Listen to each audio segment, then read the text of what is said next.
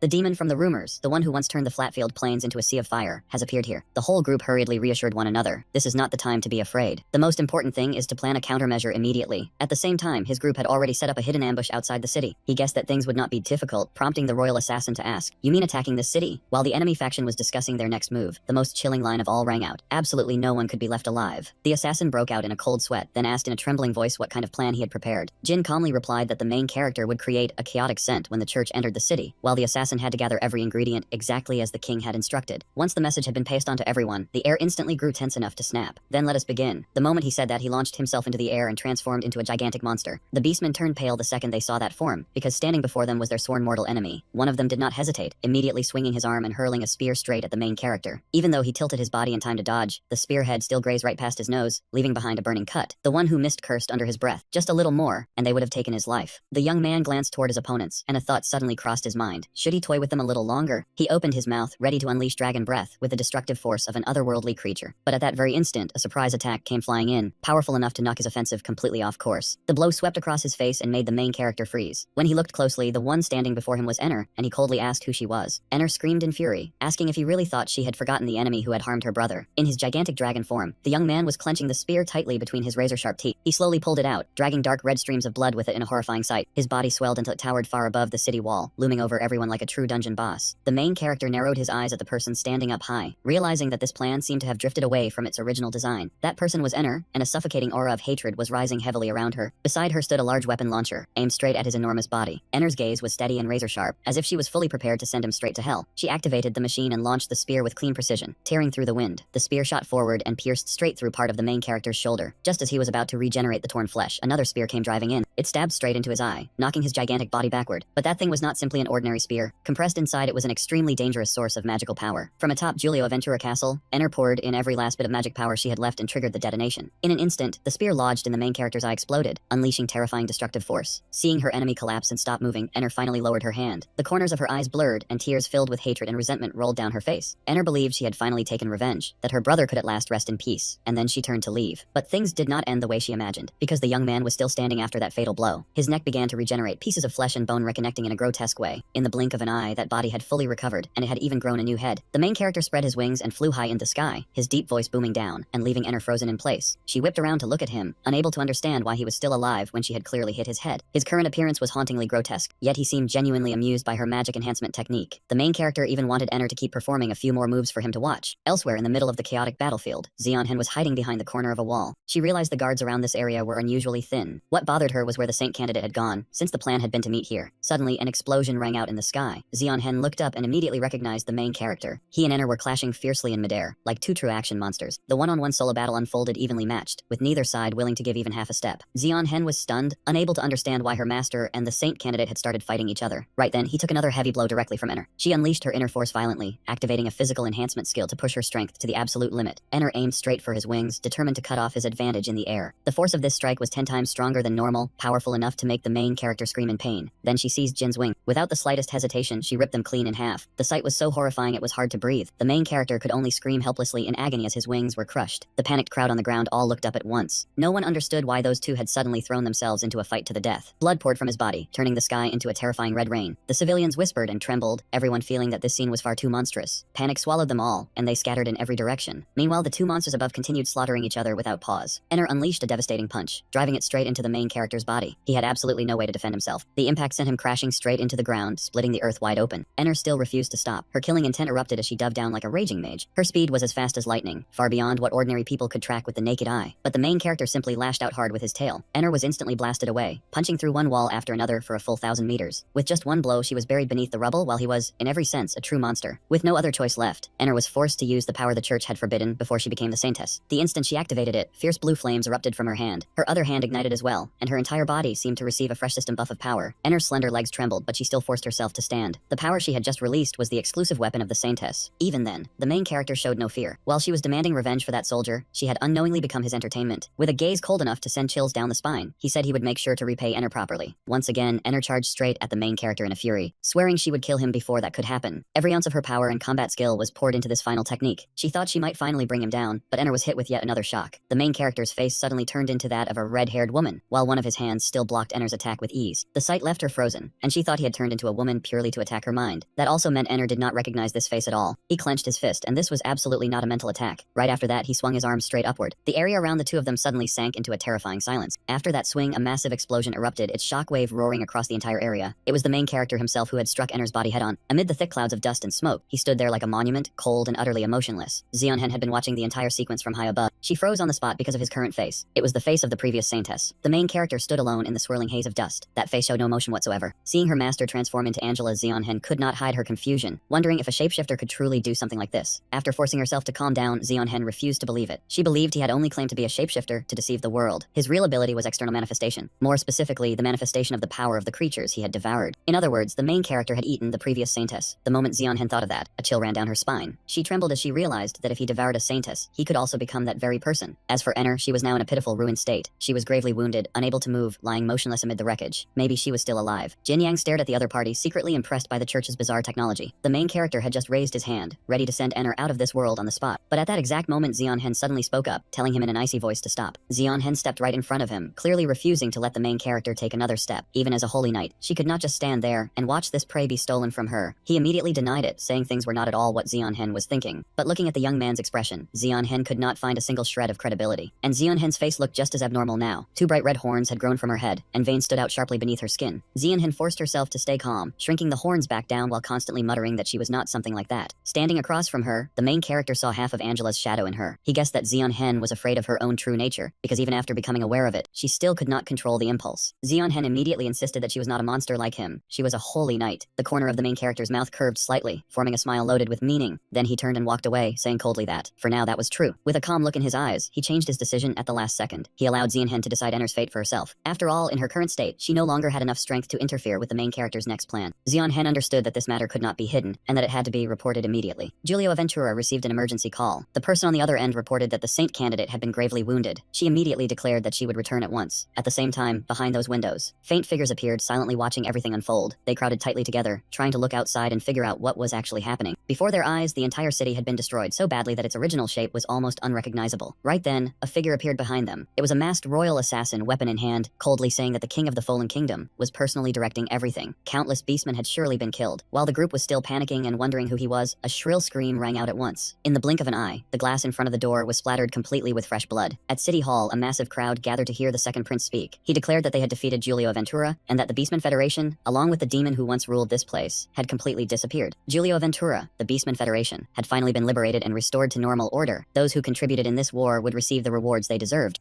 Panic loudly proclaimed that they were the victors, making the people erupt with joy as cheers thundered across the square. Behind him, that royal assassin also spoke up, praising Panic's speech as truly outstanding. Panic took the opportunity to congratulate Joaquin Sacazio. As for Joaquin Sacazio, he froze, unable to understand why Panic had publicly called him by his real name. Panic patted him on the shoulder, saying he had heard all about his contributions from the main character, especially how he had personally led the army. Suddenly, Panic lowered his voice and whispered that Joaquin Sacazio was no longer a loyal assassin, because he knew far too much. After saying that, he reached out and yanked the cloth covering Joaquin Sacazio's face away. In front of the crowd, Panic announced that from this moment on, he was officially a major general of the Gigantic Kingdom. After that, Panic turned and left, not forgetting to express his expectations for Joaquin Sacazio's future achievements. While Joaquin Sacazio remained standing there in total confusion, the main character also appeared, patted him on the shoulder, and casually acknowledged that he had finally succeeded in life. After saying that, he waved and left exactly like Panic. Joaquin Sacazio stood there alone, his eyes brimming with tears, with absolutely no idea what to do about his own secret plan from now on. In another dark place, Enner was barely breathing, tied tightly to a cold table. Her wounds were growing more severe, while the recording device began to operate. An unexpected accident occurred during the process of creating the Saint. The risk level has been raised to level 3, meaning there is a possibility that top secret information has been leaked. Therefore, lines A and B must be combined to complete the procedure as quickly as possible, and approval must also be obtained from the Giulio Ventura vessel. Enner slowly opened her eyes, her consciousness flickering between pain and darkness. A middle-aged man immediately called her name and asked whether she could still hear him. He said he had received enough reports about the incident, so he wanted to make a proposal. His face suddenly turned dangerous, and a treacherous smile stretched across his lips. It turned out that his proposal was to turn Enner into a monster. Meanwhile, the main character was relaxing inside a room, his expression calm, as if nothing had happened. He thought about his bloodline and the monsters in the Great Forest, beings that had gained terrifying power by absorbing the physical abilities of everything they ate. That was also exactly how his own ability worked. At the same time, though, the young man began to wonder why he had reached the limit of his growth. Right now, the main character could hardly become any stronger, unless he devoured beings that possessed transcendent abilities. Because of that, he began to hesitate over whether he should use the goddess's wish. After transforming into the Saintess, Jin quickly realized that the physical power of this brain far surpassed the Saintess's original body. Even so, the Saintess's body's self-healing ability was on another level, powerful, stable, and far easier to use. If he fused the Saintess's body into a dragon, what would happen next? The moment that thought crossed his mind, the main character's interest was instantly piqued. This experiment felt absolutely worth trying. Just then, Joaquin Sacazio entered the room looking for him, while blood kept dripping from his crushed hand. He turned his face, smeared in red, and looked straight at Joaquin Sacazio. Joaquin shuddered slightly, confused and wondering what exactly he had done wrong. The main character had never seen Joaquin Sacazio wearing that uniform before, so Joaquin explained that his outfit had to match his current rank. While he was at it, Joaquin pulled out a newspaper and handed it over for him to see. He picked it up and skimmed through it, even though he had never been interested in politics at all. But right after that, shock immediately flashed across his eyes. The article reported that Holy Knight Paladin Pius X, the sole disciple of the Guardian of the Gurduncan continent, had died in battle. And this was news published by Daily L1, one of the most prestigious publishers in the kingdom of Gurduncan. In Felina's office, two women sat facing each other in the serious atmosphere of an interview. Felina held a notebook and a quill, then asked the girl in front of her whether she had been on the ship at the time. The girl, Kendall Jam Baker, answered she had been in charge of drinking water for the warship during the battle against Panic, and before that she had helped escort the protector lord of Patishiu. Felina wrote down every word Kendall Jam Baker said, her face glowing as she secretly thought this exclusive interview was a gold mine. After abandoning the path of a poet to become a reporter, Felina was now regarded as an energetic, famous, and trustworthy writer. Felina asked if Kendall Jam Baker could explain in more detail, since a drinking water officer was not exactly a common position. Just then, the office door swung open, and a skinny man walked in. Strangely, neither of the two women recognized who he was. Felina immediately spoke up and asked, "We're in the middle of an interview. Who are you?" The man replied that he was looking for someone named Felina, which caught her slightly off guard, though she still confirmed that she was the person he wanted. He said that was a relief, and as he spoke, his face began to split open, while saliva dripped from the corner of his mouth onto the floor. The grotesque sight sent chills down Felina and Kendall Jam Baker's spines, but their fear instantly turned into panic when the real face revealed underneath was his. Both of them were so shocked that they blurted out the main character's name. He ignored their reactions and said in a cold voice that he wanted to investigate the death of Holy Knight Pius X, and that Felina had no choice but to cooperate. His unconscious rage erupted like magical pressure, making both Felina and Kendall Jam Baker struggle to breathe. Felina backed up against the glass wall, her face twisted with terror, screaming inwardly about why she had to run into this terrifying guy again. again. The scene shifted elsewhere, where he flipped through the pile of documents scattered across the desk. It was an official notice from the Holy Temple, confirming that the sole student of the Guardian of the Gurdunkan continent, Holy Knight Pius X, had died in the Holy War. Behind him, Felina was so afraid of angering the main character that she cooperated obediently, barely daring to breathe too loudly. He turned back and asked whether the Holy Temple had directly confirmed Pius X's death. Felina replied that she was fairly sure, because Holy Knights were usually marked as dead once they went missing. But he stated with absolute certainty that Pius X was definitely not dead. More than that, there was no way the Holy Temple would make such a move so easily. They would never throw away a chess piece that special. He concluded that the Holy Temple was definitely scheming something in secret. Hypanic reviewed the documents again and also agreed with that assessment. Everything here really was far too suspicious. But in the very next second, he collapsed onto the desk and howled in despair. "I'm sorry, brother. I'm so busy that I can't help you handle this case." With the pained face of someone who had been working overtime for 7 straight days, Hypanic complained that the war paperwork was piled up like a mountain, and this was not just 1 or 2 simple tasks. "How am I supposed to handle all of this by myself?" He groaned, then suggested that maybe the main character should take a step back for now. After all, this was the Holy Temple's internal affair, and accurately guessing their intentions would definitely not be easy. But he did not care at all. His gaze, filled with killing intent, pinned Hypanic in place as he said that if Hypanic was that busy, then the next plan would be delayed for far too long. Hypanic was so frightened by that look that cold sweat poured down his back. But then he immediately turned and left, saying coldly to forget it. He would handle it himself. After all, there was something he had been wanting to test. Out on the vast ocean, a white sailing ship was racing across the waves. It cut through the water and charged straight ahead like an arrow. On the deck, a black lizardman stood with his arms crossed, enjoying the sea breeze. Of course, that was our main character in his new form. His destination was the homeland of the lizardmen. Giulio Aventura silently broke into a sweat, because flying straight there would certainly be faster, but it would be no different from announcing to the whole world that the Guardian of Gurdunkan had returned. So he chose a more discreet way to travel, even if it took longer. But just as he was relaxing, a pirate ship with black sails came charging madly toward his vessel from the distance. The crowd around them instantly went pale, screaming in panic that pirates were closing in. The pirate captain split his mouth into a savage grin and roared that these insects had just run out of luck. But before his threat could even fully leave his mouth, the entire pirate ship began to shake violently. In the blink of an eye, a wave of flame swept across it, burning everything to ash. The people on the merchant ship froze, completely stunned by the scene before them. When they turned around, they found that Jin was still standing there. His mouth was still open, with streams of scorching smoke billowing out. A chilling thought flashed through their minds. Could a lizardman really do something like this? At the port of Giulio Ventura, the main character finally set foot on smooth pier. He slowly looked around the area. Then he could not help but sigh in amazement. This place really was a paradise for every kind of otherworldly lizardman. There was a burly lizardman letting a much smaller one sit proudly on top of his head. Another lizardman had bizarre, flared ears that looked no different from chicken fins. There was even a species that crawled on all fours like a crocodile, walking beside its owner while helping carry luggage. Compared with Desalim, where lizardmen were almost all the same type, this harbor was clearly far more multiracial and chaotic. The main character decided that gathering information had to come first. After all, the king of the lizardmen had never appeared in public, and with so few clues on hand, he still had no idea where to begin. He stood at the top of the clock tower, gazed out over the sea, and quietly began to make his move. 1 week later, inside the mayor's office at Smooth Pier, the mayor was so furious that veins bulged across his forehead. He slammed the report onto the desk and shouted that 50 villages had been destroyed in just 1 week. He immediately asked his subordinate whether they had identified that monster yet. The assistant was drenched in sweat and stammered, "Yes and no, sir. The eyewitness accounts of its appearance completely contradict each other, so we still don't know what it really looks like." Even so, he had narrowed down where it might appear next. The assistant immediately opened the map and explained that the monster was very likely to cross through the Great Lawn Mine. The mayor instantly ordered the entire mine evacuated and commanded that adventurers be mobilized, but only the elite were to be chosen. Not long after, at the Great Lawn Mine in the Rutmat region, a squad of armed lizardmen was cautiously advancing deeper into the area. The archer turned back and reminded them that this time, their target was a savage monster that did not even leave bones behind. But before he could finish speaking, a shark suddenly burst out of the water and swallowed him whole in an instant. The whole squad froze, unable to understand why a shark had appeared in the middle of a wetland. The survivors backed away in terror, a flood of questions bursting out amid their panic. The small lizardman mage immediately raised his staff and drew a magic circle to summon stone pillars. From deep beneath the ground, massive stone columns rumbled upward. They launched the shark into the air like a living bullet. Even more horrifying, the unlucky victim's arm was still dangling from its mouth. The shark was blasted straight into the sky by the stone pillar, its teeth still clenched around that blood-soaked arm. One lizardman cried out in panic, saying that was the monster. The comrade beside him hurried to calm him down, telling him to keep his composure. He insisted that there was no way it could move freely through the air. He immediately tightened his grip on his iron spear, then hurled it straight into the sky, aiming squarely at the shark's body. But on the monster's body, misshapen lumps of flesh began to bulge out. From them sprouted countless fin-like parts, along with a pair of gruesome arms, just like the lizardman it had swallowed. The spear did nothing because the shark twisted its body in midair and slipped past the attack in a grotesque way. The spear thrower went numb at that movement, his voice trembling as he said there was no way a shark could fly. While the squad still had not recovered from the shock, the shark forced its body to turn, trying to plunge back toward the water. The stumpy lizardman mage immediately raised his staff high and activated the spell stone field. A solid stone surface instantly formed directly beneath the shark's landing point. Its head smashed into the stone floor with terrifying force, and the monster's entire head was stuck there, completely wedged in place. Seeing their chance, the two armed lizardmen charged in at the same time, and with one clean slash, the beast's body was cut horizontally into 2 halves. "We did it," one lizardman said, letting out a relieved breath. But life is never as simple as the movies, especially in a fantasy world packed with monsters and magic. A bizarre fish head surfaced from who knew where, then chomped down and crushed the heads of the 2 lizard gods that had just lunged into attack. The entire squad was still frozen stiff by that horrifying sight. Then, in the very next second, a 2-headed shark burst burst out of the water, opened its jaws wide, and swallowed the whole group in an instant. Fresh blood sprayed everywhere, dyeing the entire area crimson. A long while later, Jin suddenly appeared, as if he had just stepped out of the darkness. He was carrying the severed head of the shark and headed straight for the mayor's office. Under the identity of a lizard god, the protagonist delivered the trophy to the mayor, leaving him stunned as he asked what in the world that thing was. He calmly explained that he had found it in the sewer district, and that this was the infamous monster spreading fear throughout that place. Unfortunately, there were also several adventurer corpses beside it, he continued in an indifferent tone. The mayor did not suspect a thing, and even thanked the protagonist for preserving the honor of those adventurers. Otherwise, no one would have known they had once taken down the monster. After that, he asked what reward he wanted. As long as it was within his power, he would do his best to grant it. The protagonist pointed at the map on the table and said that was what he wanted. The mayor immediately agreed with a cheerful smile, without the slightest hesitation. At the top of the tower, he unfolded the map and studied it, while recalling everything that had happened over the past few days. As it turned out, the protagonist had secretly devoured those lizard gods when they attacked the villages. Even so, after all that, he still could not find a single clue about the leader of the lizard god race. He only noticed that their numbers in each village were always maintained at a strangely balanced ratio. That distribution was clearly abnormal, yet even the memories of the lizard gods held no reason for it. Suddenly, he remembered the red lizard god he had encountered before. That guy had once claimed he belonged to the dragon race. But ever since arriving here, the protagonist had never seen any species like that appear. He guessed that the dragon race, Giulio Ventura, might be connected to the lizard god king, so he decided to verify it himself. While the mayor was sitting there reading documents, the door was suddenly shoved open, making him roar in anger at whoever dared enter without knocking. But right after that, the protagonist's figure was already standing directly in front of him. In an icy voice, he asked straight out whether the mayor knew anything about the dragon race. The moment he heard that question, the mayor's face instantly went deathly pale. His whole body trembled and cold sweat poured out bead by bead. He hurriedly said he knew nothing, then used being busy as an excuse to drive him out. It was obvious he was trying to dodge the subject. The protagonist stepped closer and said slowly that if he truly did not know, the normal reaction would be to ask what the dragon race even was. The mayor immediately kept up the act, forcing out an awkward reply. Right, what is the dragon race? I have never heard of it before. He no longer had the patience to watch the man perform. His hand immediately shot straight toward the mayor's head. The protagonist's eyes brimmed with killing intent as he said coldly, "Then I will find the answer inside your brain myself." By the time dusk fell, the mayor returned home, changed into his sleepwear, and collapsed onto the bed, breathing out as if he had just escaped a nightmare. The recent events had nearly made his head explode. From the monster attack to the adventurer investigating traces of the dragon race, he unconsciously complained to himself, wondering whether he should ask that lord for advice on how to deal with that guy in his daily report. But the instant those words left his mouth, the mayor froze, then wondered in panic what he had just said. Right after that, he let out a miserable scream. "Who are you? What happened to my body? Why is this happening?" A while later, the person lying on the bed in sleepwear was no longer the mayor, but had transformed into the protagonist. He thought about the one the mayor had called that lord. There was a good chance that was the target he had been searching for. At a drainage sewer, the protagonist used the mayor's body to bend the barrier fence, then quietly slipped inside. In front of him was the device the mayor used to contact the one from the dragon race, Giulio Ventura. In this pitch-black space, ordinary lizard god eyes would not be able to see clearly, but he possessed dragon eyes. The protagonist spoke in a mocking voice. "Why have you still not ended this game? Do you really think you are the only one who can see through everything?" As soon as he finished speaking, a massive shadow with horns and wings appeared, its eyes blazing in the darkness. Facing that enormous black silhouette, he did not tremble in the slightest. Instead, he coldly ordered it to step out. First came its gigantic legs, then its savage head gradually emerged. A dragon with rough skin like stone armor, covered in sharp spikes, slowly stepped out in front of the protagonist. It looked at him with a gaze filled with majesty and fury, like a creature standing above all mortals. Meanwhile, he calmly thought about something else. So the wall in front of him was only a magical illusion. The dragon spoke in an arrogant tone. "Know your place, lowly mortal." It continued, "The only reason I bind myself behind the foolish mark of you humans is because the one tasked with guarding that gate possesses power far beyond imagination." The protagonist frowned. That person again? In the end, the mayor still refused to reveal the truth. But if it was this dragon, then maybe he could pry the answer out. Jin shuddered for a split second, as if his body had just brushed against a terrifying surge of power. His body transformed at once, his skin turning a vivid red as bright as blood. The dragon narrowed its eyes in suspicion, then growled, "Just who are you? You do not carry the bloodline of the dragon clan, so why is dragon blood surging so fiercely through your veins?" The MC slowly raised his claw and answered calmly, "The reason is very simple. Because I have devoured quite a few creatures just like you." What is that supposed to mean? At that very moment, a mysterious voice suddenly rang out. The sound came from the Giulio Ventura device that had been left nearby. The dragon immediately dropped to its knees and respectfully called out, "Master, a hybrid carrying the blood of the dragon clan has infiltrated this place. Does he have dragon blood inside him?" Could that moment have finally arrived? The voice continued, ordering the dragon not to attack, but to bring him in as a guest. That cold command came down once more, leaving the dragon with no courage to disobey. It obeyed at once, lowering its head respectfully and inviting the MC to follow. On the long, seemingly endless staircase, he walked behind the dragon while quietly calculating his next move. The one the dragon called Master was most likely the mastermind behind the mysterious group hidden deep underground. At last, they stopped before a colossal door. The dragon pulled down a lever, setting the heavy mechanism inside into motion. The door slowly opened, revealing an unbelievable sight. A lush green prairie stretched into the distance, and countless sharp pillars jutted straight up from the ground. High above, a radiant sun blazed with dazzling light. This place was clearly deep underground, so where had that sun come from? He could not help but be stunned. "That is an artificial sun." A formally dressed man suddenly appeared and explained with perfect composure. "It is 18 meters in diameter and weighs roughly 43.4 tons, making it the most compact nuclear fusion device in the world. A single energy source like that is enough to power this entire underground workshop system." The man turned around, smiling as he welcomed him to his kingdom, the guest from the Holy Nation. "I am the ancient dragon, the first dragon created by the goddess with her own hands." He introduced himself with majestic authority, party. The MC finally understood who the other party was, and on top of that, the man had mistaken him for an envoy. He was just about to ask a question when the ancient dragon cut him off, saying he must have many things he wanted to know, but leave those questions for later. First, tell me how this place feels to you. He thought to himself, if the first dragon calls me a friend, could that mean he is a manticore? It seemed the ancient dragon had misunderstood him as a pure-blooded, holy knight of the holy nation. The ancient dragon went on to say that he and the holy nation shared an extremely deep Giulio Ventura connection. The legendary holy knight, Heavenly San Longtail, had also once been a trusted subordinate he sent to support the holy nation. The ancient dragon looked at him and frowned slightly. You do not seem as surprised as I expected. He turned his head, assuming the holy nation had taught him more than anticipated, and had even sent someone with high-level clearance here. It seems you are in quite a hurry. Realizing he had said too much, the ancient dragon allowed him to ask one question before they reached the end. The MC immediately asked, do you know whether the original pet shop has come to this world? The ancient dragon admitted that he knew, then asked if that was his purpose. He also said that all divine beings and dragonkin were born from his essence, so every experience of the dragon clan was transmitted back to him. Moreover, a dragonkin he had once sent down to the human world had reported everything about that person. The ancient dragon kept talking, completely unaware that a set of razor-sharp teeth had silently opened behind his back. Chomp! Fresh blood instantly sprayed through the air. The ancient dragon reacted with incredible speed, spinning around at once to fight back. His arm twisted and deformed, transforming into a vicious claw. He lunged straight at the MC, but the MC had already retreated, still clamping the ancient dragon's freshly torn right arm between his teeth. What the hell do you think you are doing? The ancient dragon was so furious that his face twisted with killing intent. Looks like you still do not understand the situation you are in. The MC spoke while gnawing on the arm, as if savoring his prey. You dare betray me? Do you greedy bastards have any idea how generous I have been to the holy nation all this time? The ancient dragon roared in a frenzy, but he only curled his lips in mockery. The first dragon is actually this stupid. His body slowly returned to its original form. When did I ever say I was from the holy nation? You are. The ancient dragon froze as soon as he clearly saw his face. He had once seen that face through Vaminko's eyes. Old memories came flooding back the moment the ancient dragon